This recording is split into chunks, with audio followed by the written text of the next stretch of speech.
All right, so today we're going to touch back in on the Utah Jazz, and we have a little bit to talk about. Some more interesting topics of discussion will just involve the overall composite look and perhaps grading what the offseason has looked like overall for the team. I realized after reading some articles that I kind of disagree with some of the more prominent names in the Utah Jazz reporting space. Not in a egregious way, but just I view things a little bit differently. And a good point to start on, I suppose, would be with Tony Jones. He rated them as getting, I believe, a B for their overall report card for the offseason. And I might go a little bit lower. I would say C plus, B minus at best. The reason why, so in his ideologies or his understanding of the situation, the main goal was achieved, which was obviously to make sure you can have an organic tank next year. And despite adding George's Niang back, you know, he's on an expiring contract, I believe is $8 million.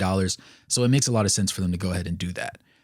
For me, now granted, this also moves us over 15 players to 16, which means that we're going to have to remove somebody. The odd man out is looking like it's going to be Kevin Love. The fact that we haven't offloaded him and just, released him just leads me to believe that they plan on trading him or they have a possible trade partner. Now, the important thing to note, I believe that he can be traded right now as of today, but he can't be traded in relation to another player being in the deal as well until September 7th because of some weird 2-month rule. That's fine and dandy, but that's the main thing that makes me think that we have a planned trade with him, and potentially we could end up offloading somebody else like perhaps KJ Martin, because though he does have some very serviceable skills and he's obviously significantly younger than Kevin Love, I don't think that he's going to have the proper opportunity to battle it out in the front court and play some consistent minutes. And it's just because he ended up on the Utah Jazz. If he was on the majority of other teams in the league, he would have a fighting chance to be in the rotation. But because of how our whole system is orchestrated right now and the types of pieces that we have on the roster and the potential of some guys to be even better than not just him, but like than most people would have expected them to be, it's not boding too well for him. So I could see either one or both of them going before the season starts, but either way, one of them has to go because obviously we're at 16 players, got to get down to 15. Likely going to start the season at 14. It's just about, is it just Kevin Love? Is it Martin as well? Or is it Kevin Love and somebody else? Or heck, maybe something crazy happens and for some reason Kevin Love just takes a teaching role and somebody else ends up being the odd man out. Kyle Anderson's still on the roster, which was an interesting one. I don't think that he's going to enjoy being a bench player this year. Neither probably will George's Niang, so I would assume they're both going to battle it out with the young guys, and if nothing else, push them forward. However, while I could see Kyle Anderson vying for minutes, which is something that mildly concerns me, I don't see a world where George's Niang either outplays Kyle Filipowski or a healthy Taylor Hendricks. Dare I say, if he outplays either of them, then we have bigger issues on our hands. But seeing what obviously Kyle was able to do in this most recent summer league season, I don't think that it's likely that that happens. So it's just about him battling it out for that second spot in the bigs category alongside Taylor Hendricks once he returns from his injury. And it seems like his progress has been going very, very well, which is lovely to see on all accounts. His shooting will probably be a big determiner of the minutes that he is allowed to get, and then just how freaky and out of order Will Hardy decides to get with some lineups just to make sure, number one, we lose games, and number two, everybody gets a chance to do everything. But it's okay. It's okay. Now, my issue that I saw with them being graded a B was the trades. In the draft, you have Ace Bailey, you have Walter Clayton Jr., you have John Tonji, um, and then my brain's blanking on the last one, but we traded him for Georges Niang in a one for one, but we got a second round pick out of it. And the mantra was, "Oh, you guys were mad that we had to give up a second round pick when we traded away Colin Sexton for literally Nurkic. Here, stop complaining about it. We got you a second round pick back." And it's like, now let's draw a comparison, right? This is a rough comparison. It's not one for one. We're saying that, matter of fact, I'm gonna look up his name. I'm gonna look up his name right now so I don't mislead you. rookie RJ Lewis Jr. for Georges Niang and a second round pick. Now, in this deal, we did also give them a little bit of an opportunity by taking on part of that $26.6 million John Collins trade exception. Georges Niang is on an $8.2 million contract. And then the Celtics tax bill drops him down from $73 million down to $30 million, which puts them $10 million underneath the second apron finally, because their books were looking crazy.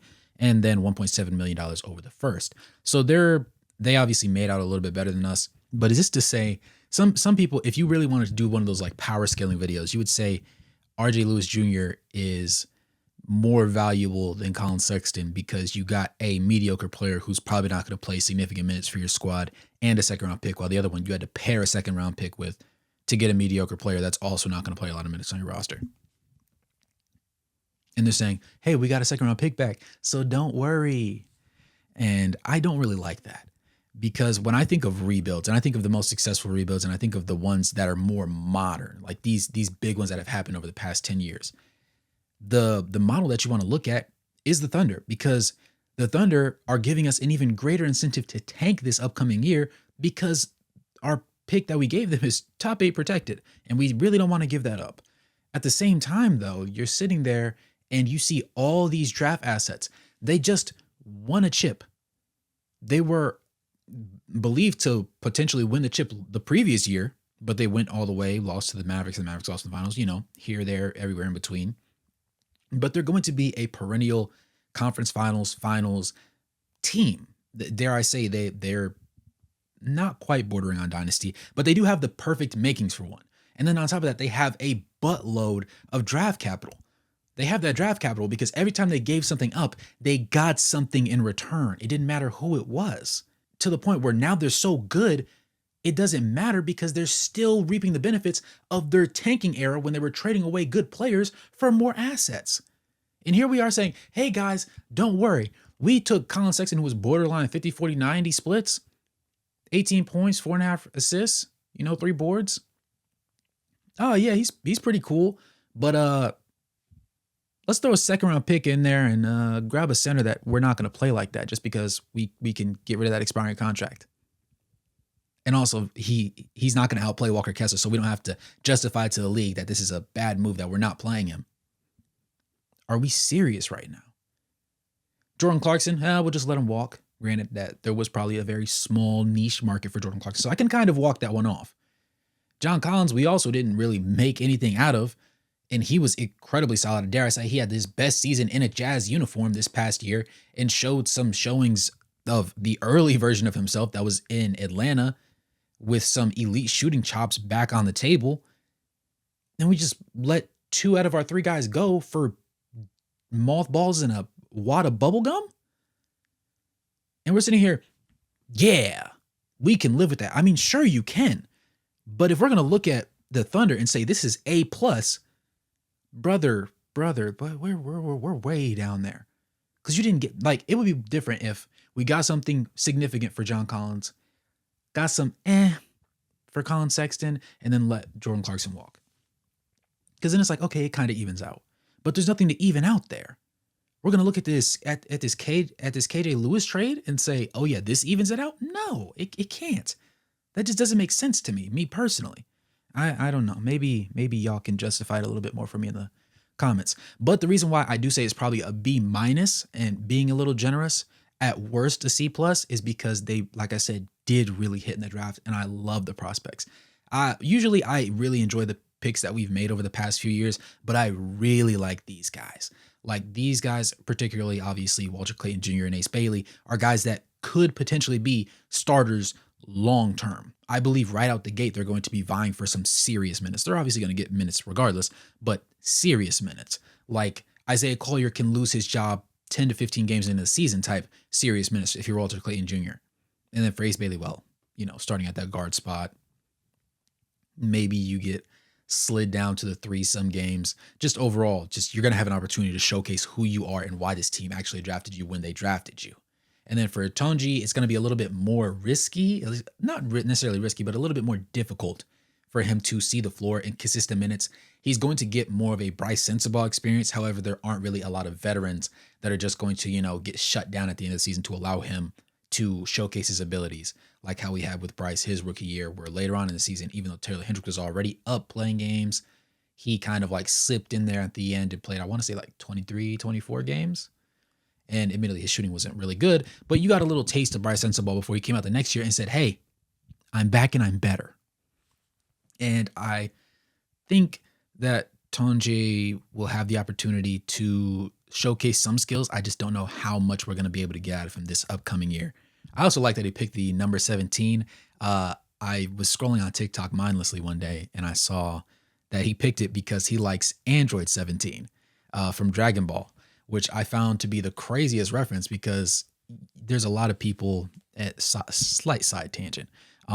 There's a lot of celebrities nowadays that think liking anime is cool and everything. But I remember before the great shift in like 2019, 2020, when COVID hit and everybody just started watching it by proxy, that it was like taboo to ever talk about it or anything like that. So to see somebody openly say, I literally picked my jersey number, the jersey number that I would like to probably keep for my entire career, and isn't really, I can't think of another player that has a number 17, as a matter of fact. Did PJ Washington at one point? Not PJ Washington. PJ, not PJ Walker.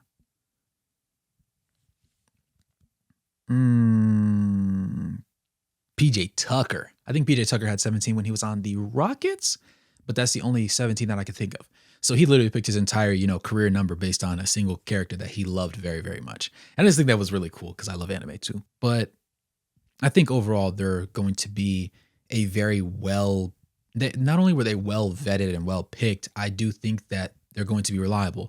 And I know that I had my reservations about Ace Bailey, but he's very quickly showing me that he just likes basketball. And that's one thing that I love more than anything. If you love the politics of basketball and you love the money that comes with basketball more than you love basketball, then I already know I'm not going to enjoy your game, because you're not doing it for the love of the game. You're playing the game to reach the end. And that's not really it. I'm more of a journey kind of guy. I like that. I like the ups and downs, the ebbs and flows that come with everything. In that same vein, though, I can understand why most people would give them a B or an upper B. If you give them an A for this offseason, you're actually kind of crazy. But if we were looking at just draft, I would say A minus, A flat. And then for the trades, I'd probably say you might get a C minus out of me.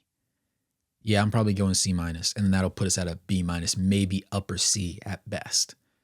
But nevertheless, still solid overall.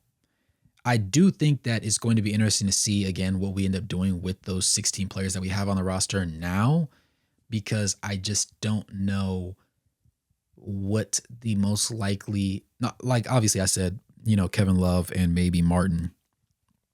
But overall, I don't know if that's like a guaranteed lock or if something more interesting could be afoot coming up once September comes around the corner, because the season still hasn't started yet and there's still some movement that can happen. Overall, the Jazz did their biggest thing, which was obviously taking that step forward. And by taking that step forward, I mean taking that step backwards in a reasonable way, to where a lot of your young guys can have the opportunity to play big minutes, showcase who they are, show the fans who they are, make the fans fall in love with them, and then also show the coaching staff, hey, I'm a core piece of this upcoming future. And like I said before in the last video, Keontae George is a big guy that's going to be on the hot seat. He is the number one person on the hot seat, honestly, dare I say, because you could argue, okay, Walker Kessler, you need to learn how to shoot free throws, like immediately. Like even if you have no jumper whatsoever, you need to be able to shoot free throws. Looking back at a few things that we didn't end up touching on too heavily, or we had some questions in the comment section of the previous video that we dropped. One was brought up where one of us said that they think that Walter Clayton Jr. is going to be the long-term point guard. And I think that's an interesting wrinkle to focus our attention on, because for myself personally, I am a really big believer in Walter Clayton Jr.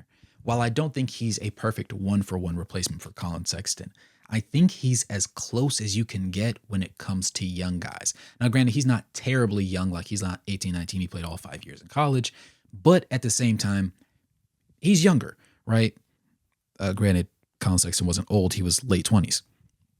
But the thing with him is, I do believe that between him and Trey Johnson, they were the two most technically sound and efficient shooters in all of college basketball last year. And we got one attitude. Did I want Trey Johnson? Absolutely. But here we are. So we're going to be fine. I do think that Isaiah Collier had a rough summer league. Summer league should always be taken with a grain of salt. But it's also important to pay attention to the fact that he didn't really have not only a good showing, but I don't even think he had a decent showing. It was definitely a net negative all across the board. You had guys like your Bryce Sensabauls and your Kyle Filipowskis who were just incredible, right? But you can't hold everybody to that incredible standard because everybody can't be great. If everybody's great, nobody's great, right? You're all just good compared to competition, at least. Now, the thing with Walter Clayton Jr. that I do want to see is how well his passing chops evolve during this season. I think that at the end of the day, if Isaiah Collier still shoots 29, 28, 27% from three-point range this year, and then he's also struggling when he goes downhill, finishing at the rim and whatnot, he doesn't really add a change of pace to his game, and he's still mildly turnover prone, yes, having 8 assists is nice. But if every other game you're going to give me 4 turnovers and you're also going to shoot 34% from the field, 38% from the field, and you're going to jack 4 threes and maybe hit 1, that doesn't sound like a winning recipe to me, myself personally. Now, the thing with Walter Clayton Jr. is he will need to refine his shot selection just a little bit because in college, he was able to shoot from literally anywhere because people would dare him to do it, and then he hit it, and it was like, oh, snap, Stephen Curry effect, we actually have to step up and get in his grill. I love the way he sets his feet when he's going off the catch, when he's coming around DHOs. I think that he's going to have to change that shot a little bit at this next level because these are the most athletic people that you will end up facing in your career. This is the top league in the world. So you sitting there going around a Walker Kessler handoff, that hand is going to be in your grill. So you being a quick trigger, yeah, that's cool. That's nice and all. You can be Pistol P, but there's probably going to be a hand literally bearing down on your face as soon as you come over that screen. Now, in the beginning, some people may not respect him. You know, there's a little bit of a draft report that's been given. You have some college tape and things of that nature, but there's no guarantees of what you will end up looking like for a lot of coaches. But after you play a team once and twice in the season, they're like, okay, we have 20, 25 games worth of tape on this kid. He likes to do this. This is his tendencies. There's scouts that their whole job is to mark down what you do, what you don't do, and what they can do to force you to the things that you don't like doing. And then that becomes their plan for him. That adjustment is going to be very interesting. I think that he will actually do very, very well. Part of it's because he's been in college for so long. And then the other part is just because I trust the way his brain works. And it's difficult to put that into words and explain exactly what I mean when I say that. But across the board, even in the summer league games, it was one of those things where, yes, he was shooting the shots that he likes taking. And yes, he was driving downhill, but he was also intentionally trying to find the correct play to make. And there's a little bit of a gear shift that comes there because in college, for the most part, he is the best person on his team at any given point in time. So if somebody's going to miss a shot, it should be him. It shouldn't be, Buddy who doesn't put in as many hours, shoots 7% lower from three-point range. He's not getting that shot. If somebody's going to jack a 3, it's going to be me. Like, that's the mentality that he had to have. But now coming into the NBA, there's players of a higher caliber, both against you and on your team. And there's a different level of expectation for you because of the position that you're in. He recognizes that he has to be willing to focus more on that cerebral part of the game and think things through in a way that allows all his other teammates to also be cohesively successful in whatever system gets run. And I think I liked seeing him try and pass the ball. He tried some very interesting passes. He tried some solid passes. He tried the correct passes. And then he tried some ones where I scratched my head a bit, but I was like, maybe he saw something that I didn't see right there. And I think there's going to be a lot of growing pains for him as a passer, especially early on this season. I wouldn't be surprised if he came out the gate, say he plays 32-ish, if he squeezes out like 30, 32 minutes a night, I could see him averaging north of 3 turnovers. I think he's going to end up actually starting the season out. Collier will start. There's no doubt in my mind. Now, I know there's a lot of discrepancies amongst the fan base because he can't shoot worth a lick. Like, you think Walker Kessler can't shoot? Isaiah Collier can't shoot. But at the same time, Isaiah Collier did have a great run at the end of last year. He's looking to build on it, and we have to take Summer League with a grain of salt. Remember, take it with a grain of salt, just a little bit. There's some things that you should pay attention to because we didn't see any jumps in shooting, right? And in some games, we didn't even see consistencies with his shooting. And that might be cause for concern. But until he does it against guys that actually, I don't want to say actually matter, but guys that he will be playing on a night in, night out basis, that's when we draw our final conclusions. And that's going to be the point where I feel comfortable saying, okay, I trust what he's doing, or it's time to make that change. And I'm prepared either way. I definitely think I'm going to say my over-under, I don't want to lowball and say 12, so I'll say 17. I'm going to say over-under 17 games, Walter Clayton Jr. takes his spot. And my reason for saying that isn't just going to be the shooting, but overall the command of the offense. Yes, Isaiah Collier is known to get a lot of assists, but at the same time, like I said, he's still also very turnover prone. So if we have this rookie that can shoot the ball while you can't, he's a slightly worse passer just because that hasn't been demanded of him before. And then you also add into the effect that he's probably a very low key, more cerebral player. And you have somebody whose ceiling is instantaneously higher than yours. And at that point, it's like, okay, I'm going to let you try this out because I believed in you, right? You earned this from what you put forth last year and the sheer effort and vigor and energy that you gave us when you were on the floor. But at the end of the day, while we are tanking, we also need to know who our core guys are, who our leaders are. And if you're the guy that's going to lead off the bench and we're going to have you beside Keontae George, and then we're going to have a point where you have Clayton and Ace Bailey, or maybe you have Ace Bailey at the small forward spot and you feel comfortable putting Bryce Sensabaugh out there because Bryce continues to shoot lights out. And while he's not necessarily a crazy positive on offense, let's say he just middles the road. In some games, he's slightly positive. Some games, he's slightly negative. He just sits there in the middle, but the shooting is always there. Not really. He has maybe 1 or 2 games where he has off nights, but for the most part, he's a really, really good shooter. Borderline puts himself in conversations with Colin Sexton's levels of efficiency that he had last year. Then maybe you're comfortable with that. You know what I'm saying? But as things stand right now, it is Isaiah Collier's spot to lose. Now, on to the last part that I wanted to touch on. I wanted to make sure I made this video just a little bit shorter because I know I did drag rather heavily, though I did talk about a lot of meaningful stuff. Usually everybody doesn't have 50 minutes in their day to, listen to me. But at the same time, today, to close things out, we're going to talk a little bit about Ace Bailey, the why was he considered a top 3 pick, what we were looking at that makes us feel so promising with him, and how he's different from Cooper Flagg and Dylan Harper, as well as why we should be excited about him. The thing with Ace Bailey is he's one of the more pure scorers you're going to have. He's a tough shot taker, tough shot maker. He never sees a shot that he doesn't like. He has confidence that is off the charts. And there's a couple of issues, obviously, with his game. But for the most part, he's one of those guys where you question, could he be that guy? You don't know for certain that he is. But he has a game that his mentality and approach towards the game tells us in the back of our minds that he low-key could be one of those guys. He could be one of those ones. Now, his issues for me personally and what I've seen in his game, he has a loose handle, right? And then from a passing sense, he doesn't really have playmaking skills. They're extremely subpar. So I need both those things to happen. That's why I think he's going to get a lot more time this season at some point, or probably for the most part, at the 2-guard spot, because it just makes sense that way. And it will force him to be a better ball handler because you're going to have shorter guys on you that are going to pick your pocket when you sit there and you dribble all loose. So you don't have the ball close to your body. You're not tight with everything that you do. And when you think that you're going to sit there and get caught in a situation and try and swing that ball out, you better make the right pass. Because if you don't, well, it's going to be a turnover. You're going to feel bad. You're going to feel bad. You're going to feel dejected. You're going to feel out on yourself. And your teammates are going to pick you up, but they're also going to hold you accountable and tell you where you went wrong, how you telegraphed the pass from time to time, what the correct read was to make if you made the wrong read, and what you need to do next time. And that's part of the growth process for him. But I do believe that he is prepared to take those steps with the Jazz.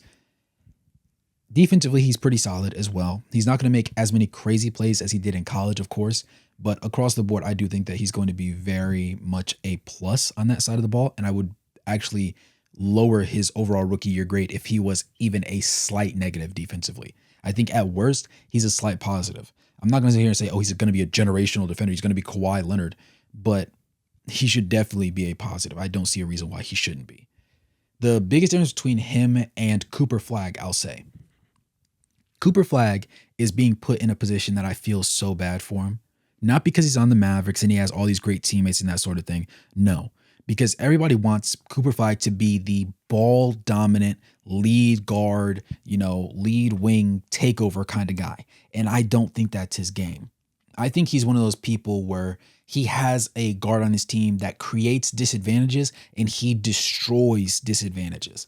But in a honest one-to-one matchup leading things, I don't think that he ends up playing his best basketball. In ISO possessions in college, you could see a lot of really good things. You could also see a lot of really shaky things. You could see where his handle was kind of loose sometimes. You could see the types of shots that he chose to take in certain situations. You could see how his brain processed certain reads. And I just believe that he's more of a Jaylen Brown type of attacker than a LeBron James or Kevin Durant. Just go out there, just give me a bucket, just make the right decision, put the ball in the right person's hands. I don't think that's him. Now, when I say he has more of a Jaylen Brown type of game where he's going to win off mismatches or even Thunder, J-Dub, Jalen Williams, I'm not saying that he's a bad player. I'm not saying he can't be a generational player, though I question whether or not he is. I don't know what's supposed to be generational about his game, but I do think he's one of those ones, undoubtedly. But a lot of people think, oh, so he's a guy that needs somebody else to create mismatches for him or to create advantages, and that's the best he can do. That doesn't sound like he's an all-time great player. There's not a lot of players in the league that can correctly punish mismatches. How many times have you seen one of your players and they get the ball on the wing and you see the height advantage, you see the size advantage, you see somebody who's a lead-footed defender and they just can't win that matchup? Countless times, right? That's what makes guys like the prime James Hardens, the Stephen Currys, the Kyrie Irvings, all those guys so great. Because when they get a mismatch, it is a mismatch. They see it, their eyes get wide, they start licking their chops, and they go to work. I think Cooper Flagg is in that niche realm of players. I think that he can do some ISO work, right? I think for stretches of a game, he can rattle off some serious points and lead your offense when you need it to be led. But I think he will be at his best when he has somebody like a Kyrie alongside him who can create mismatches, who can create disadvantages for the defense and get guys out of position, and then allow Cooper Flagg to have the ball and just do whatever he wants to do with the man in front of him. And that's the biggest thing. I know it's a little bit of a hot take, and most people are a lot higher on Cooper Flagg as a main ball dominant wing than I am, for sure. But I still think he's going to be a terrific player that has a terrific career, nevertheless, and he will be an all-time great player. I stamp that. It would take some crazy injury or some crazy terrible situation changes for me to change that opinion. But I'm open to it, though I hope it doesn't occur, With Dylan Harper, it's rough because they're kind of two sides of the same coin. You have them obviously both playing at Rutgers, both having a similar coaching style, if you can call it that. And they were both basically your turn, my turning it. And Dylan Harper is a better passer by proxy because he's more obviously a guard and required to be one. But they both have similar, if I like this shot, I'm going to take this shot mentalities. And they're both positives on defense. Dylan Harper, obviously a little bit less of a positive just because he doesn't have the same height and length. But at the same time, he wasn't a slouch on that side of the ball. And when he chose to lock in, he was locked in. Now, you're not going to see as many game-breaking plays or like crazy highlights on that side of the floor from him, but across the board, he was a solid guy on that side. Shooting-wise, their percentages are pretty similar. They both like similar shots. They both like their contested jumpers. They don't care that your hand's in their face. They live off shooting those anyways. They're going to shoot it anyways. If it goes in, you're going to have to eat that one. If it doesn't, I'll shoot it again next time, and I'm going to tell you it's going to go in that time too. And I think that the floor for both of them, Ace Bailey's floor is a little bit higher just because he's taller and longer. Because their overall stats are roughly symmetrical for the most part, you could argue that Dylan Harper is maybe a little bit better of a shooter at times. But for the most part, I think career-wise, the person that has the edge just off sheer talent and build is going to be Ace Bailey. So I would lean Ace Bailey probably in both categories over Dylan Harper. Over Cooper Flag, not necessarily, but again, like I said, in order for Cooper Flag to be at his best, he needs a point guard or another player on his team who can, create and generate those mismatches and make things shaky for the opposing defenses so that he can absolutely just demolish them.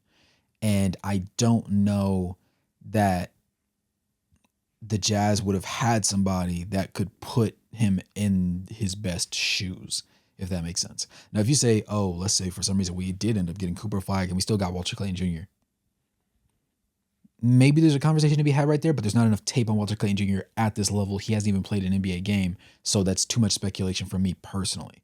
I do think that that's why I've leaned more so Trey Johnson this draft, but I'm not mad that we got Ace Bailey, and I'm hoping that he continues to prove my initial beliefs on him being not all about basketball incorrect, and that he is in fact a lover of the game and somebody that plans on being around and being in the history books as one of the all-time greats. But that'll do it for today's video. If you made it this far in the video, I appreciate you first of all. Smash the like button, subscribe, turn on post notifications, become a member of the channel to help support the content. And as always, good morning, good evening, and good night. No matter where you're in the globe watching, thanks for tuning in, and I'll catch you guys in the next one. Peace.